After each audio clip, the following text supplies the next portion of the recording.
quisiéramos hablar algo con respecto a la iglesia, o la iglesia desde la perspectiva divina. Ese es el título. La iglesia desde la perspectiva divina. Acá hay unos nombres un poco raros, que a veces hasta cuesta leerlos, pero vamos a leer a partir del versículo número 8. Saluden a Amplias, mi querido hermano en el Señor. Saluden a Urbano, nuestro compañero de trabajo en Cristo. Y mi querido hermano Estarquis. Saluden a Apeles, que ha dado tantas pruebas de su fe en Cristo. Saluden a los de la familia de Aristóbulo. Saluden a Herodión, mi pariente. Saluden a los de la familia de Narciso, fieles en el Señor. Saluden a Trifena, Trifosa, las cuales se esfuerzan trabajando por el Señor. Saluden a mi querida hermana Pérsida, que ha trabajado muchísimo en el Señor. Saluden a Rufo, distinguido creyente, y a su madre, que ha sido también como una madre para mí. Saluden a Asíncrito, Flegonte, a Hermes, Patrobas, a Hermas y a los hermanos que están con ellos. Saluden a Filólogo, Julia, Nereo y a su hermana, a Olimpas y a todos los hermanos que están con ellos. Salúdense unos a otros con un beso santo. Todas las iglesias de Cristo les mandan saludos. Amén. Padre, te damos gracias por tu palabra. Habla nuestra vida, edifícanos y ayuda tú, Señor, lo débil que somos para proclamar tu palabra. Podemos dar una buena predicación, pero solo tú haces que sea una excelente predicación cuando tocas el corazón de los oyentes. Por el Espíritu Santo, que nuestra vida sea edificada para gloria de tu nombre. En Cristo Jesús. Amén. Amén, hermanos. Amén. Así sea. Así sea. Hermanos, en esta oportunidad, como ya lo había dicho anteriormente, quizás hubiéramos podido pasar rápidamente estos versículos con estos nombres un poco raros, pero si están ahí es porque el Espíritu Santo ha querido que aprendamos ciertas lecciones de estos versículos. Están ahí porque Dios ha estimado de que la iglesia va a ser bendecida al leer esto.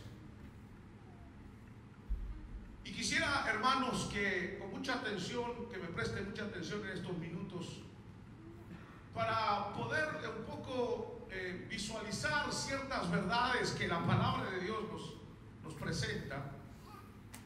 Como ya les dije, la iglesia desde la perspectiva divina, así se llama esta porción, o así le he puesto yo. La iglesia desde la perspectiva divina, o cómo Dios ve a la iglesia. El ser humano fue creado a imagen de Dios, así dice la Biblia. Y al ser creado como imagen de Dios tiene características que el mismo Dios comunicó a su creación. No somos quizás participantes de la esencia divina, pero sí somos participantes de la naturaleza de Dios. Dios transmitió de alguna manera rasgos de su carácter cuando Él creó al ser humano. Ahora las Escrituras nos revelan de una manera bastante amplia en muchas partes de que en primer lugar se establece la verdad de que Dios es uno. No hay dos dioses, hay un solo Dios. Pero que en aquella unidad, en aquel Dios, a medida que la revelación de Dios se fue dando en la Biblia, se fue descubriendo de que ese Dios es un Dios que existe en tres personas. A ello se le puede decir teológicamente que, hermanos, la pluralidad de personas en el seno de la deidad. Es decir, que en el seno de la deidad, en el seno de Dios, hay tres personas que son distintas las unas de las otras, pero que las tres participan a una sola esencia, y a eso, o a la esencia, a la deidad, a la esencia, sí, es Dios, pero que participan tres personas distintas, pero que al mismo tiempo es un solo Dios. Pastor General en la mañana explicaba casi lo mismo y cuesta explicar esto, porque la enseñanza de la Trinidad es algo muy profundo en la palabra de Dios. Aparte de esto que es profundo, Dios nos reveló en su totalidad todo lo que son aspectos, todo lo que es, puede decirlo así, todo lo que son sus atributos. Algunos destellos de revelación de Él hay en la Escritura, pero no todo. Ahora nuestra mente pequeña no puede quizás, hermanos, captar toda la profundidad de lo que es el Dios que trasciende todas las cosas, el cual es bendito para siempre. Podemos decir que la forma de vida más grande del universo, esto es muy interesante lo que le voy a decir, podemos concluir de que la forma de vida más grande del universo, es decir, Dios, coexiste o vive en una comunidad. Es decir, que Dios, lo voy a decir de esta manera para que, hermanos, como humanos podamos entender. Dios no vive solo. Dios vive con su Hijo y con el Espíritu. Y los tres tienen una comunión tal de que, hermanos, la comunión de ellos es tan profunda de que los tres tienen un solo propósito y ni siquiera hay en ellos ninguna es decir, milímetro de variación que haya, como que el Padre no está de acuerdo con el Hijo en ciertas cosas, sino que hay una unidad, pero hermano, ¿cómo decirlo? Una unidad perfecta.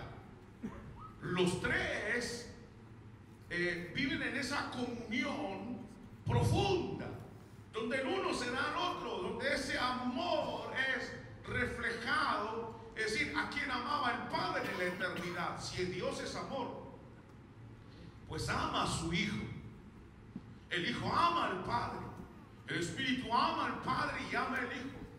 Y en esa profundidad de la deidad de Dios hay, hermanos, como les digo, una coexistencia de tres personas que habitan, hermanos, en la eternidad y que tienen comunión la una con la otra.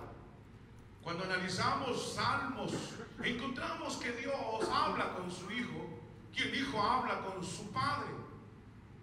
Encontramos en el Antiguo Testamento versículos como, por ejemplo, cuando viene la rebelión de Babel y dice, bajemos y confundamos sus lenguas. Bajemos a ver qué sucede. Cuando encontramos en Isaías, hablamos de un Dios que dice, ¿quién irá por nosotros? Hay un consejo en la deidad, en la eternidad, hermanos. Y en ese consejo está el Padre, el Hijo y el Espíritu. Y como les digo, los tres viven en comunidad. Los tres viven dentro de una, voy a decirlo de esta manera, dentro de una familia, la familia del Padre. El Padre tiene un Hijo que se llama Jesús y que ha estado siempre en el seno del Padre.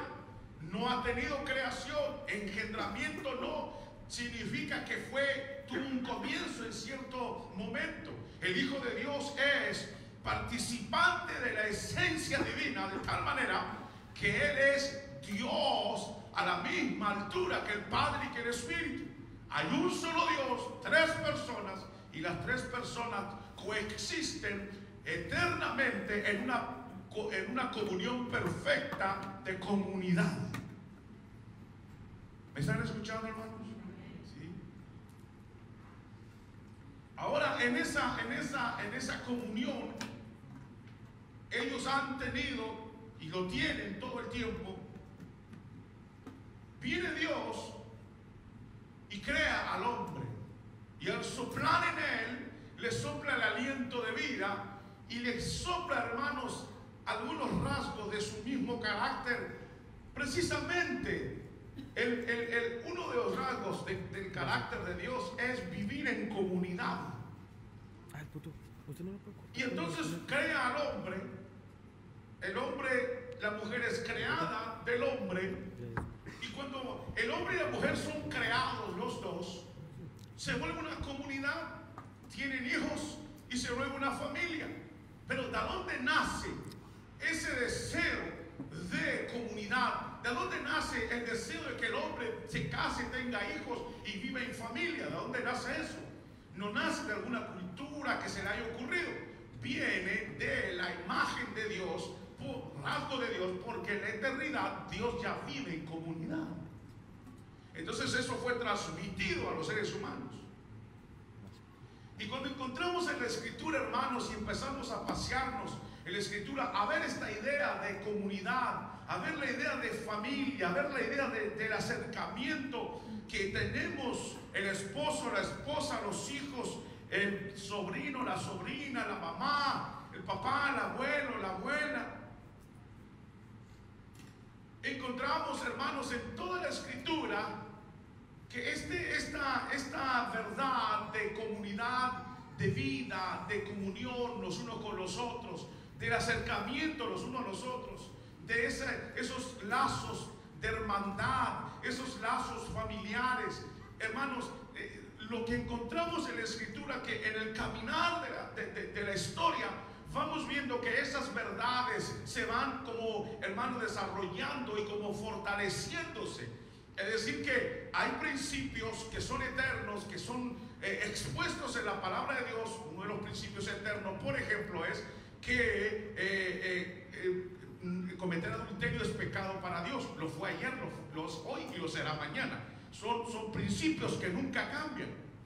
Y en el caso de la familia o de la comunidad, son principios que desde el principio de Génesis vemos que se van fortaleciendo de tal manera de que se va como, hermanos, anclando, o como que se va aquilatando, como que se va, ¿cómo decirlo? Sí, cristalizando en la verdad de la palabra de Dios, de que Dios ve al ser humano no como una gran masa, sino que ve al ser humano como familia, como comunidad.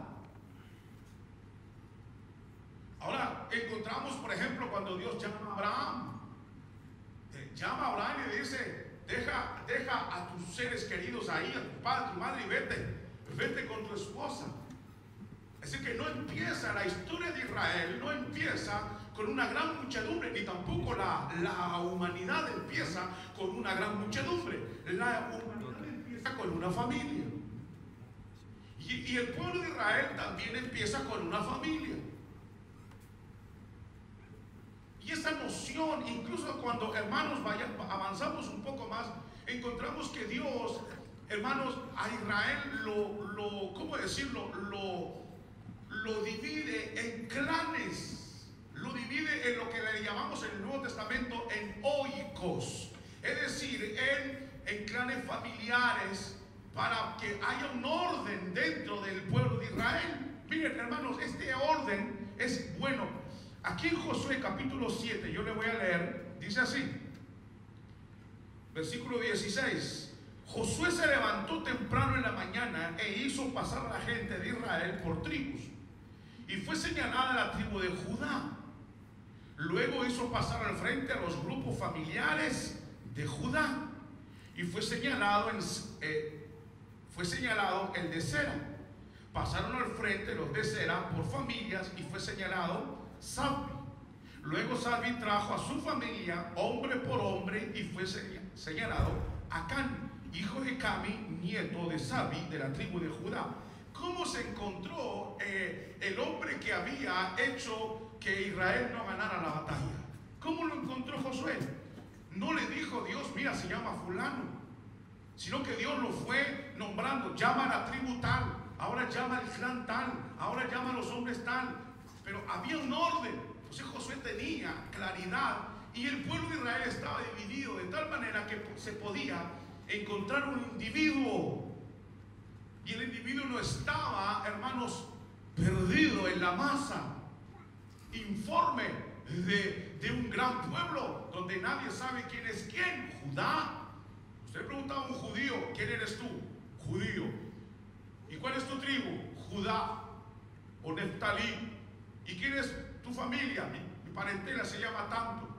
¿Y quién es tu descendente? ¿Y quién es esto? Él conocía porque había en el plan de Dios, o en la revelación de Dios a Israel, Dios quería que se infundiera, que quedara marcado con el hierro, hermano, candente, de que Israel era una nación, pero también era una familia, y que los valores de la familia deberían ser respetados y perpetuados en la historia. Esto le ayudó a Israel como nación, que han pasado miles de años y Israel no ha desaparecido como nación. Amén, hermanos. Pero esos elementos están ahí, pasa un poco escondidos, pero ahí están.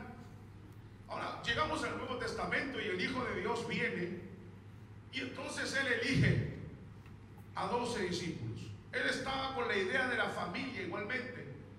No elige a 50, 100, a 200, pero elige a 12 que estuvieran con Él, dice. Es un grupo pequeño, que haya familiaridad, que se conozcan los unos de los otros, que conozca el uno el carácter del otro, que conozca la fortaleza del hombre o del hermano o de Pedro, y también la debilidad de hermanos Simón o la fortaleza de Mateo. Pero que en el pequeño grupo uno no puede esconderse de lo que realmente es. Tarde o temprano uno se da a conocer tal y como es, pero en la masa no. En la masa uno, por eso es que hay hermanos que no quieren ser conocidos, por eso termina el culto y salen corriendo, porque en la masa pueden camuflarse. Qué serios están hoy día, hermanos. Pero la realidad es que, hermanos, lo que el Señor quería en un grupo pequeño, para que pudieran conocerse los unos a los otros. Y uno sabe, dentro de la familia, por ejemplo, las familias son pequeñas. Bueno, las latinas no tanto, pero las francesas son pequeñas, tienen un hijo, tienen dos. Nosotros tenemos 2, 4, 6, 8, 13. La cosa es que la familia son conocidas. Y si usted le pregunta al hermano que diga algo del padre, pues va a saber, lo va a conocer. Si la esposa tiene que hablar del esposo, conoce todo. Si el hijo tiene que hablar del hermano, de la hermana, conoce los rasgos, porque viven juntos, porque se conocen. Pero no tan solo eso, sino porque son hermanos, grupo pequeño. Y en ese grupo pequeño no se pierde el calor, no se pierde la amistad, no se pierde el respeto, no se pierde, hermano, la intimidad. Se siente seguro que está el padre ahí o la madre ahí, se siente seguro que los hijos sienten que hay como una especie especie de guardián que está alrededor de ellos, guardándolos, porque Dios quería que esos principios de comunidad, como en la eternidad el Padre, el Hijo y el Espíritu viven, de tal manera quería Dios que la ciudad, los pueblos y las familias vivieran.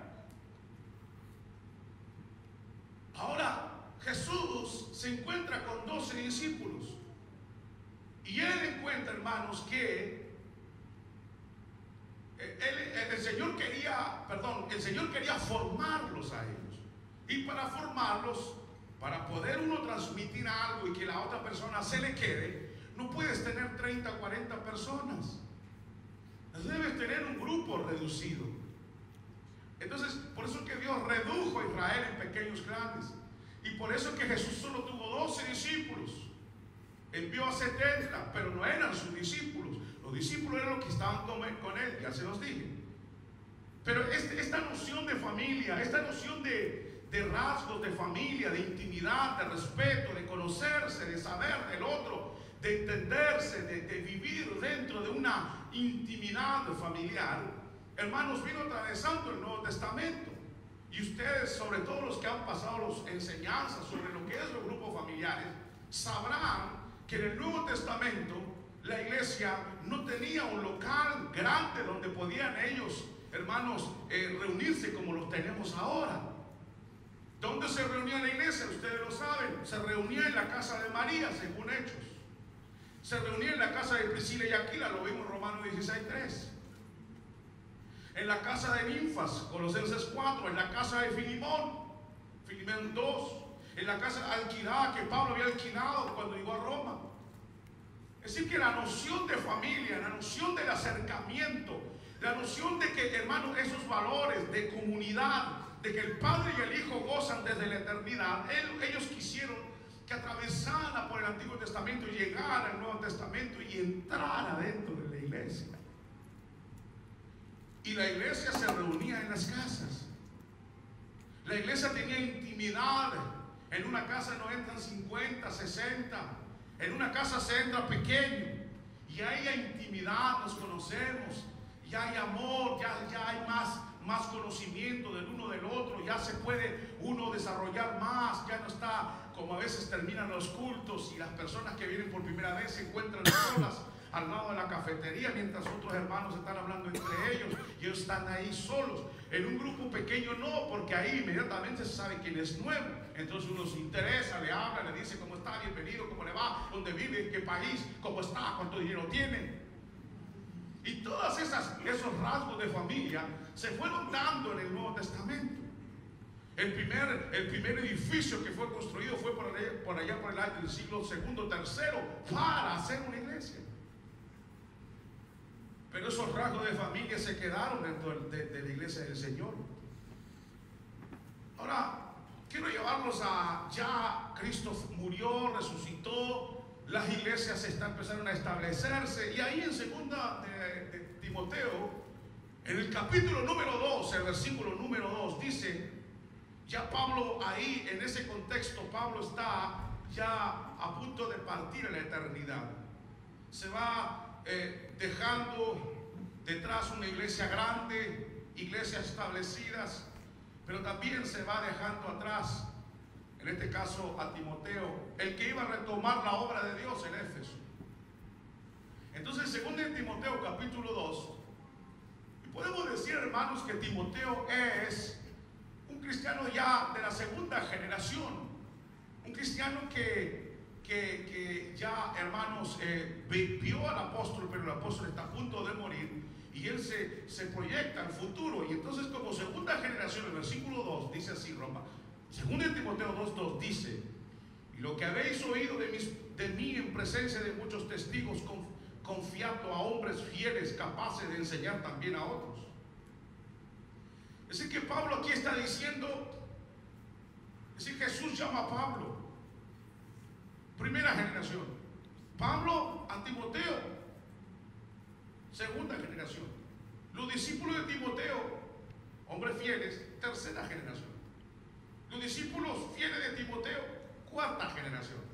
Así que hay 4 generaciones aquí encerrando en estos versículos, diciendo, Pablo dice, ya me voy, voy a morir, pero te estoy dando a ti la antorcha, te estoy dando a ti la estafeta, te estoy dando a ti el testigo de eso que se corre cuando uno le pasa a uno y luego sigue corriendo el otro y luego llega allá y luego le pasa al otro. Entonces, en ese correr de la vida cristiana, encontramos aquí a Pablo diciéndole a Timoteo: Timoteo, te toca a ti ahora de llevar los valores de la iglesia cristiana. Y le dice aquí claramente: enseña a otros. Y luego también le dice: el depósito que Dios nos dio ahora te toca a ti. Por eso que le dice: estoy listo para ser sacrificado. Y luego dice, le dice: ahora aviva el espíritu que hay en ti, no te intimides, no entres en vanas palabrerías.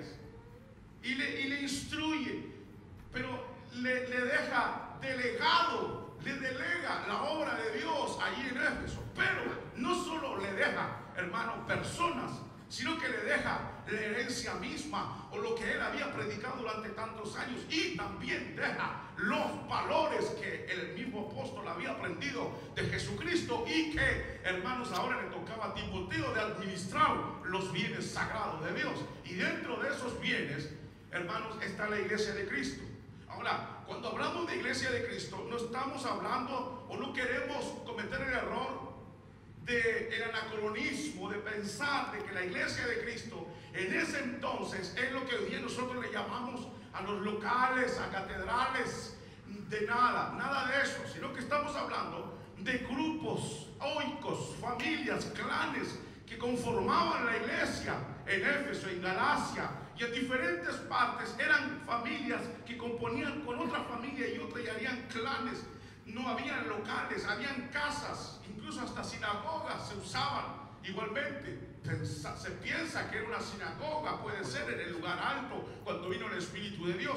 Pero de todas maneras le está dejando a Pablo, o Pablo le deja a Timoteo esos valores, y dice: Timoteo, no pierdas la noción de lo que realmente es la iglesia de Cristo.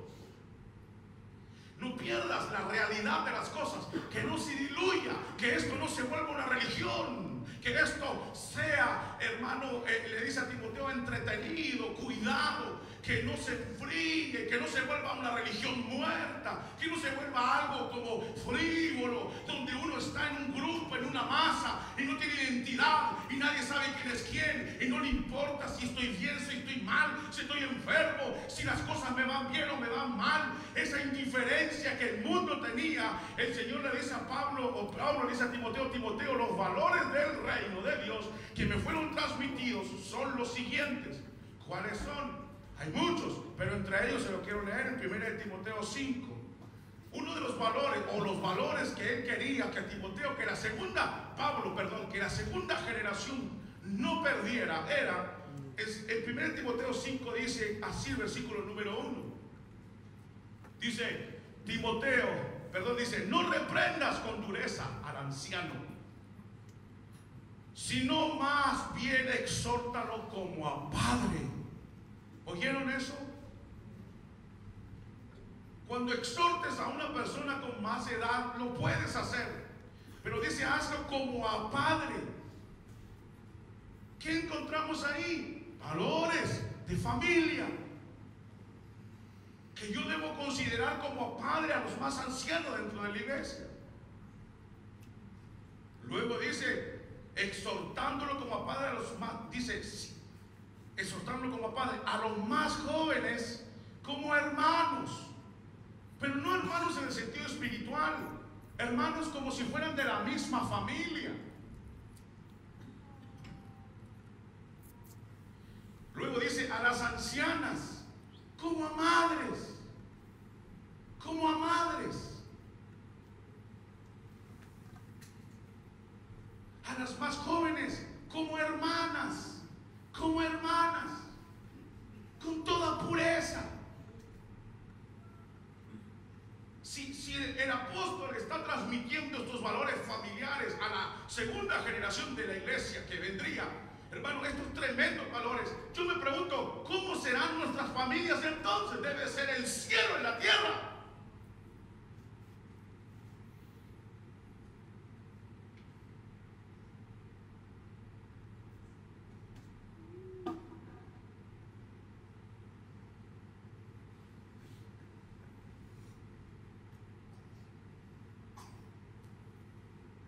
¿Cómo siente su familia?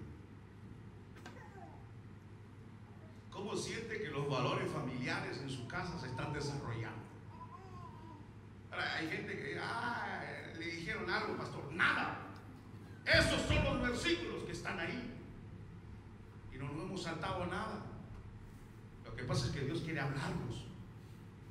Eso es lo que pasa, que Dios quiere romper los corazones de piedra para que los valores cristianos reales, y dejemos de ser una banda de religiosos. Porque aquí, hermanos, yo les digo, ustedes brillan, tienen cara de ángeles. Lo que no saben es que son ángeles caídos.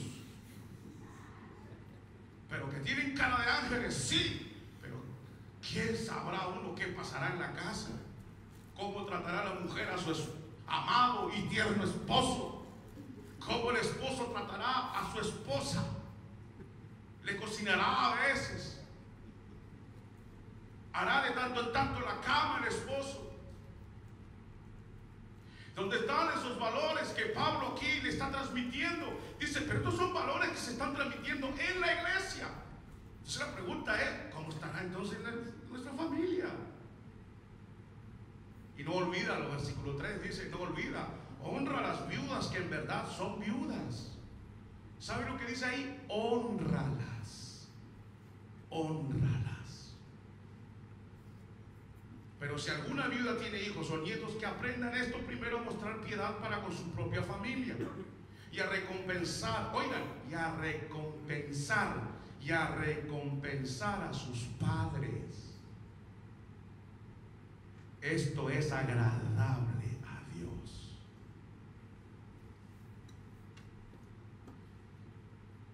¿Cómo ve Dios a la iglesia? Así. Que nos tratamos como hermanos. ¿Cómo está su corazón ahora? ¿Tiene algo? ¿Tiene algo? Usted dice, no, yo la verdad que ni con aceite de oliva me lo trago. Oh, esta hermana es pesada, es habladora, es chismosa, se mete en lo que no le importa. Puede ser, puede ser, puede ser, puede ser. A veces la gente dice, hermano, usted es muy violento. Pero ¿y cómo sacamos el pecado entonces? Y váyanse. ¿Cómo se saca el mal entonces? El Señor me ha dicho, predica la palabra, predícala, rompe los surcos con mi palabra para abrir y sacar todas las cosas malas. Porque si no, no hay avivamiento, hermanos. Si no, no hay avivamiento. Y hoy hay que arreglar las cosas, porque Dios no nos va a dar mucho tiempo más de arrepentimiento. Hay que arreglarlas ya, esto hay que arreglarlo ya. Con Dios no se juega, hermanos. Pero Dios nos está mostrando los valores que le está transmitiendo Pablo a Timoteo. Y le dice Pablo a Timoteo, estos son los valores de la iglesia, la familia. ¿Y qué más dice? ¿Se acuerdan ustedes cuando Jesús, a los discípulos le dicen al Señor, Señor, enséñanos a orar? Y entonces dice el Señor dice, cuando oren, orarán de esta manera. 1, 2, 3. Y ahí no va, que ya parece católico eso. Pero fíjense, hermanos, dice Padre, no dice Padre mío, no dice Padre mío. ¿Has visto nuestras oraciones que son tan egoístas? Padre, te pido por mi esposa, por mis hijos, por mi gatito. Te pido por Navidad que el Papá Noel me traiga un iPhone 7. Papito, papá, yo. Pero la oración del Padre nuestro dice, Padre nuestro. Nuestro. Es decir, que cuando yo oro digo, Padre nuestro. Nuestro, en plural. Sí, Padre nuestro, Padre de mi familia, Padre de mis hermanos de la iglesia, Padre de la iglesia de Cristo que está en todas partes, te pido esto. Luego dice, Padre nuestro que estás en los cielos, santificado sea tu nombre. Véngame. Vénganos, correcto, vénganos en plural, vénganos tu reino, hágase tu voluntad en el cielo como en la tierra. El pan mío, dámelo a mí y que se mueran de hambre los demás. ¿Qué dice? El pan nuestro, el pan nuestro.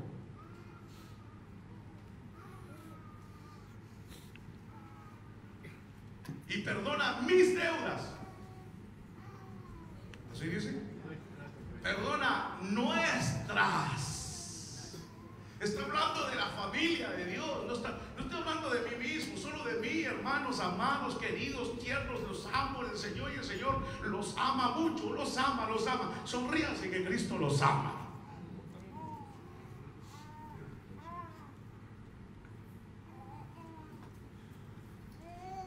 ¿Cómo ve Dios la familia? Así. O como Dios ve la iglesia, perdón, así, como familia. ¿Siente usted que el hermano que está a su lado es familia? Lo siente porque usted se sienta al lado de aquel que aguanta. Usted no está sentado al lado del que no aguanta.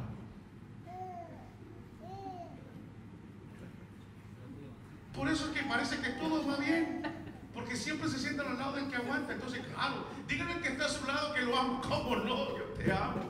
Bendito sea Dios, qué gloria.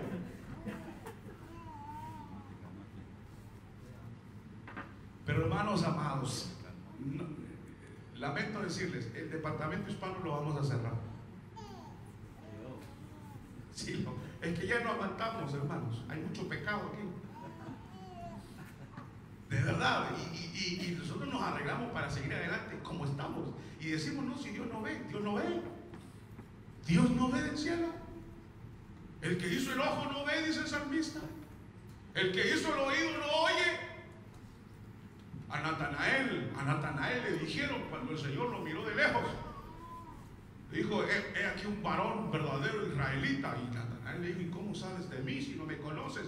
Porque Dios te vio ayer cuando estabas en la casa viendo lo que estabas viendo a las 5 de la tarde. También oyó lo que dijiste ayer tipo 9. También lo oyó. También vio tu pensamiento.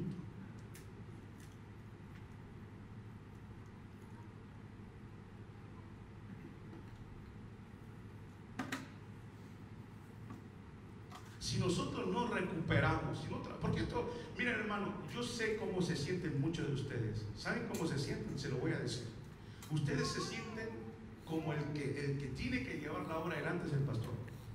Él tiene que tener amor, él tiene que soportar, él tiene que ir a buscar. Hay hermanos que a mí me han dicho hace tiempo, decían, uno va a buscar la oveja perdida. A uno como que lo quiere hacer sentir mal, que yo soy un mal pastor, porque no voy a buscar las ovejas perdidas. ¿Y usted por qué no la va a buscar? Porque no se sienten involucrados. ¿Por qué no va a un grupo familiar? ¿Por qué no pasa la ruta del líder? ¿Por qué no quiere ser líder? Porque no entiende o no comprende que los valores cristianos no son el que vivir para mí, que dijo el Señor, más bienaventurado es recibir que dar. Más bienaventurado es dar que recibir. No hay mayor amor que el que da su vida por sus hermanos. Pero eso, la obra de Dios, están involucrados todos ustedes y todas sus obras van a ser pasadas por el fuego, dice, y si el fuego no la aguanta será quemada. ¿Cuántos sienten realmente que aquí en la iglesia se sienten en familia?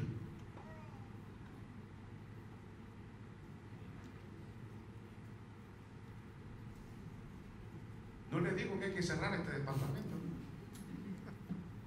¿Sienten ustedes, sienten sentimiento por el hermano, por el hermano? Yo meditaba en esto, y esta mañana cuando terminó el culto me fui así saludando a los hermanos, y me encontré con Madame Antoniak. Madame Antoniak tiene 80 años. Ella estuvo en mi clase hace muchos años atrás en la École de la Foi con su esposo que ya falleció. Y me encontré con ella, me empezó a hablar y se puso a llorar. 80 años, y me decía en su mal francés, me decía ella, yo recuerdo familias que fueron a Auschwitz, llevados por los alemanes, pero Dios me sacó de allá cuando el muro cayó, dice en el 86, cuando el muro cayó llegué acá y oré por un joven que estaba enfermo a punto de morir y Dios lo sanó, y estuvimos conversando y ella me lo decía con lágrimas. Y ¿sabe qué? Le dije, ¿me permite? Le dije, como voy a predicar tengo que mostrar un ejemplo. Y le di un beso en la frente, la abracé y ella lloraba.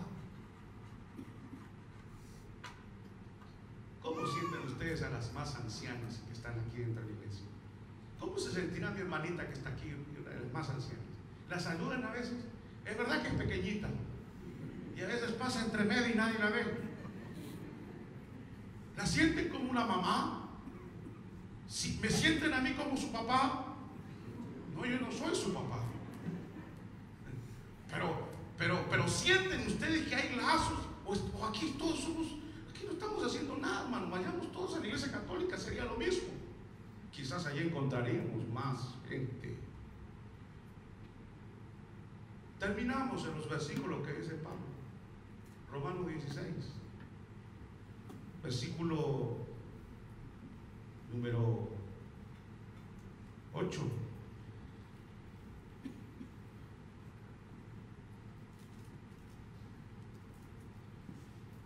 Dice así: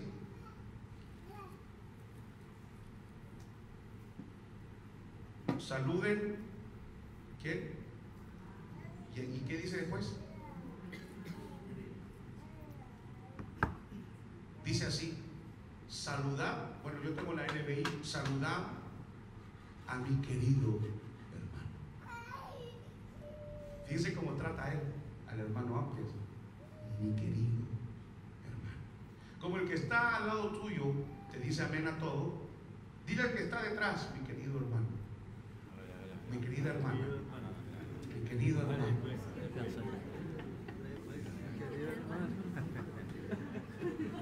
Muy bien. Ahora, la pregunta es esta: ¿sintió que es real eso? Mi querido hermano. Luego dice: se cree que Amplias es un nombre de esclavo, es lo más bajo de la sociedad de aquel entonces.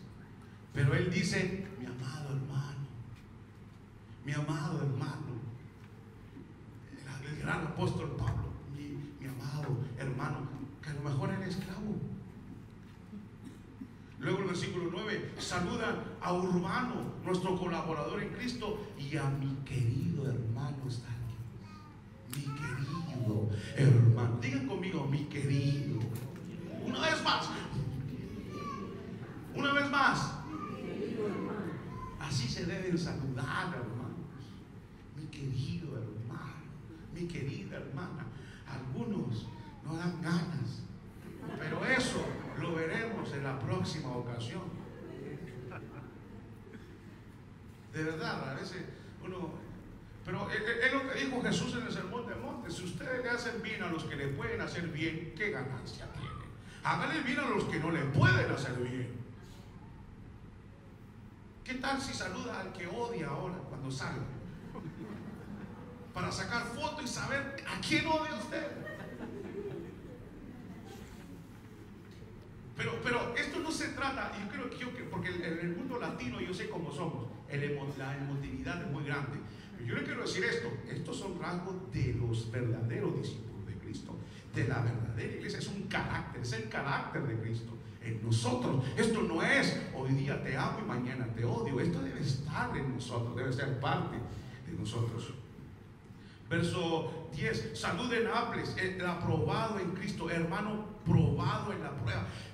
En medio de nosotros hoy vamos a oír y tenemos hermanos que han pasado pruebas tremendas que son para nosotros de bendición. Yo le decía a una hermana más temprano, me decía: tengo una visita con el pastor Fosley. Digo: qué bueno, hable con él, escúchelo, es un hombre de experiencia, 50 años de ministerio. Óigalo, cuántas batallas, cuántas luchas habrán pasado, pero ese hombre ahí está fiel al Señor, digno de ser oído.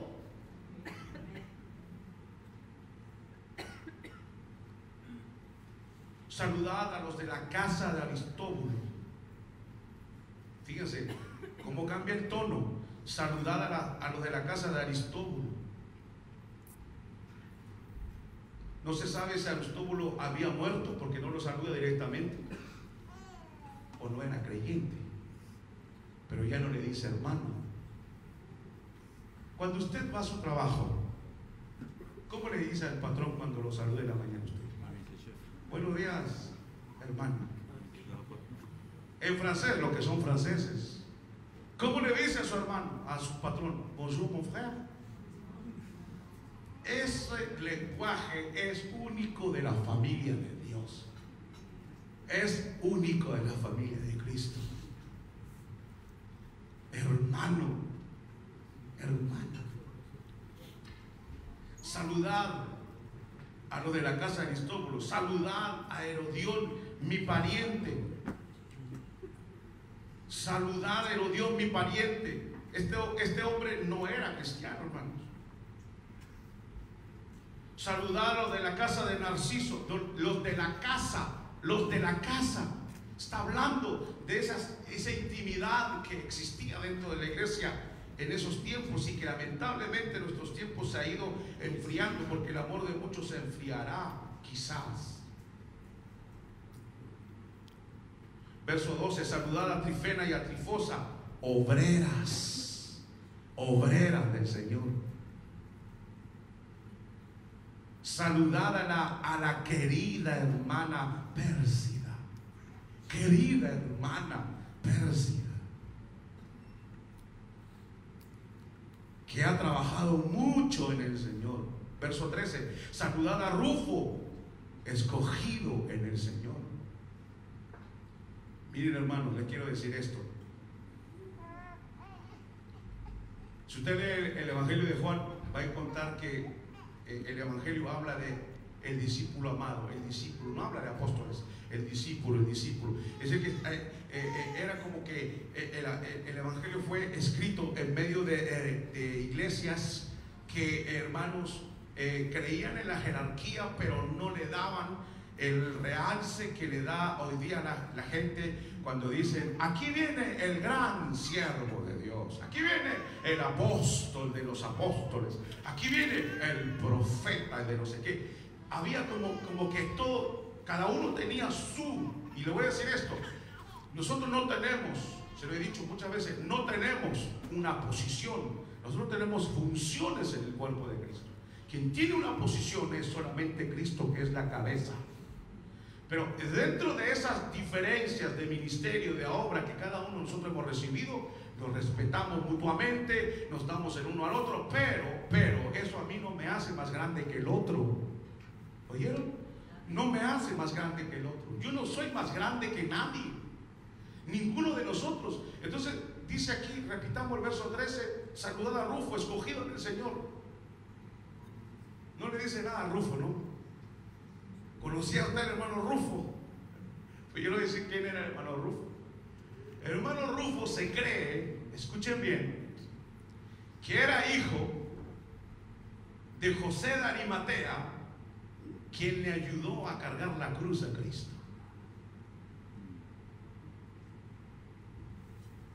Pero así lo dice. Vamos a Marcos, la Biblia de Marcos capítulo 15, se lo leo rápidamente. Versículo, creo que es si no mal recuerdo, es el 21. ¿Lo tiene? A uno que pasaba por allí de vuelta del campo, un tal Simón de Cirene, padre de Alejandro y de Rufo. Y aquí dice el verso 13, saludad a Rufo. Se cree que era el hijo de aquel que había ayudado a cargar la cruz de Cristo.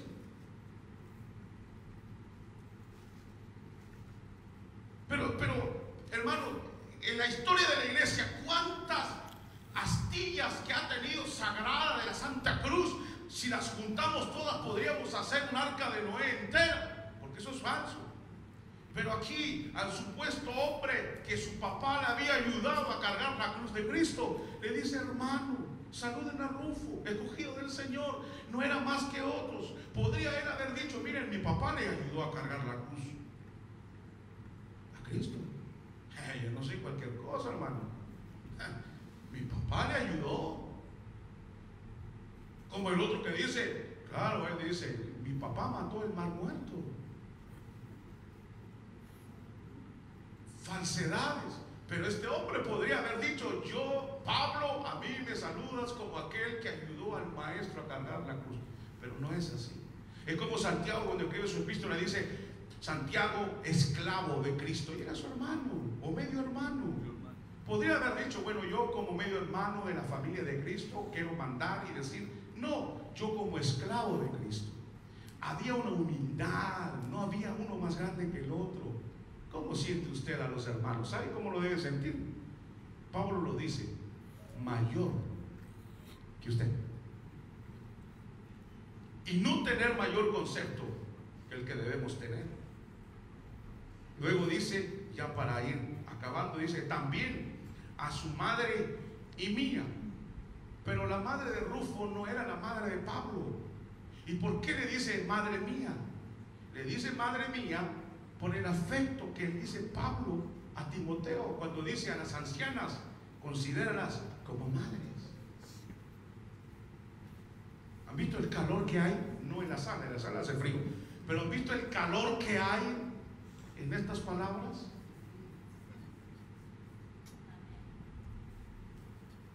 Verso 14.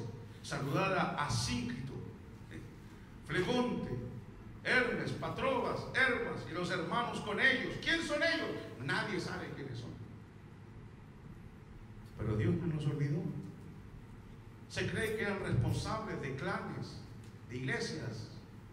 Quizás eran líderes de grupo familiar. Pero ahí están.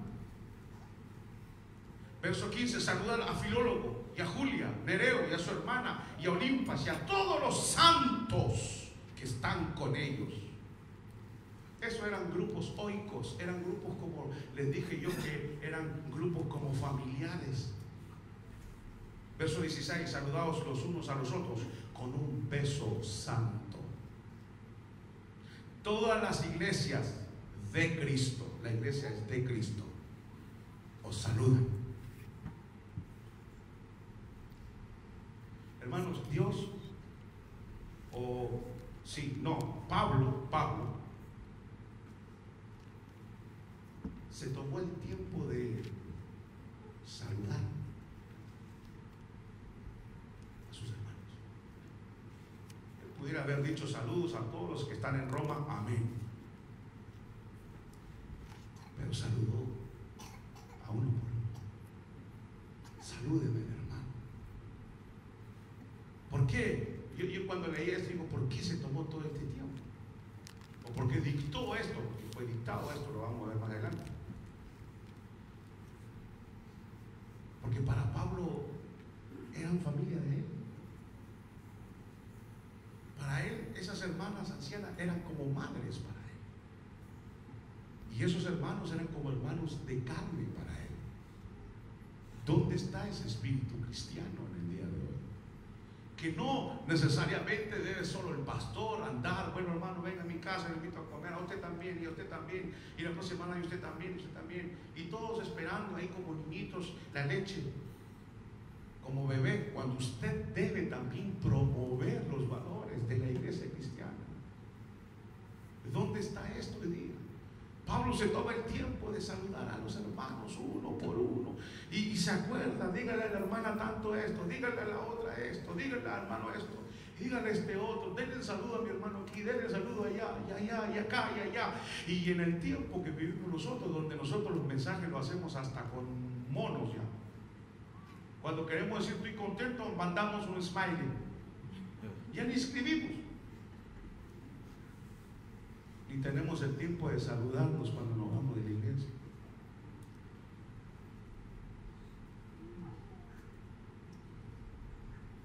Es indispensable que la obra de Dios de los grupos familiares siga adelante. Si no, nos vamos a volver religiosos. ¿Cómo siente el corazón usted? Está libre, siente que usted puede mirarle en la cara a todos. ¿Siente eso? Ahora yo le voy a decir esto, terminamos. Yo le voy a decir esto. A lo mejor usted siente bien, pero otros lo sienten mal. Porque a lo mejor usted no se da cuenta que está haciendo daño.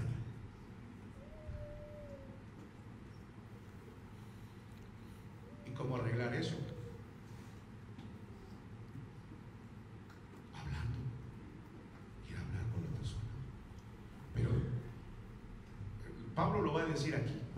Él va a decir: el propio Dios de la paz aplastará a Satanás bajo vuestros pies. ¿Pero por qué habla de Satanás de repente? ¿Saben por qué? Porque detrás de esto, de todas las disecciones y chismes y peleas que hay en las iglesias, también está Satanás obrando.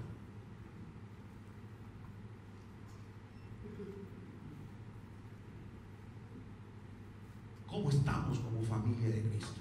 ¿Cómo le va? ¿Cómo está? Dice: hermano, yo me siento solo, a mí nadie me viene, nadie me llama. Pues entonces, ¿quiere cosechar amor? Sí, siempre amor. Porque también hay gente que solo quiere cosechar sin sembrar. El único que cosecha sin sembrar es Dios. En su palabra lo dice, nosotros no. Si usted quiere cosechar amor, tiene que sembrar. Si quiere cosechar paciencia, tiene que sembrar. Dígalo, ni siquiera puede decir paciencia. ¿Quiere cosechar respeto? Siempre respeto. Pongámonos de pie, hermanos, por favor.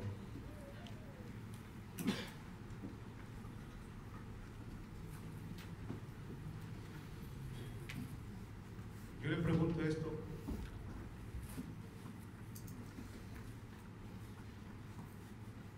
¿es verdad lo que dice el Salmo 133 todavía? Escuchen, versículo 1. Se lo voy a leer. Escuchen, hermano, por favor. Dice: cuán dulce y agradable es habitar los hermanos juntos en armonía. ¿Todavía se siente eso aquí? ¿Qué dicen ustedes? ¿Se siente todavía algo? Amén, hermanos. Trabajamos para que esto se arregle. Qué bueno. Hay iglesias que no reconocen, hay iglesias que dicen que todo está bien, que no es verdad. Nosotros pensamos que debemos todavía progresar en santidad. Amén. Y debemos vivir, que el Señor nos ayude a vivir en armonía. Dificultades las hay, siempre las van a ver, pero las dificultades son para crecer.